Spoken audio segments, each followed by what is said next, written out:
as a lawyer, paano po ito? Should PRRD win again as mayor? How will it go po, ma'am, na nandun po siya sa The Hague, ma'am?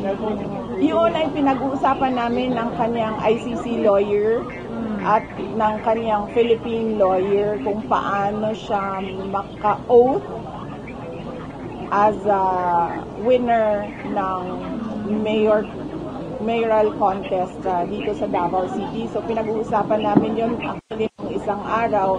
Merong 3 options paano siya maka-oath para siya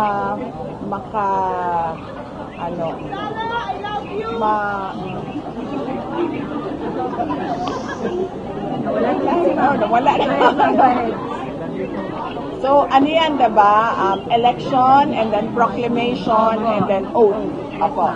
So, sabi ng lawyer doon sa ICC, once we get the proclamation papers, pag-uusapan namin ulit kung paano makapag-oath si dating Pangulong Rodrigo Duterte.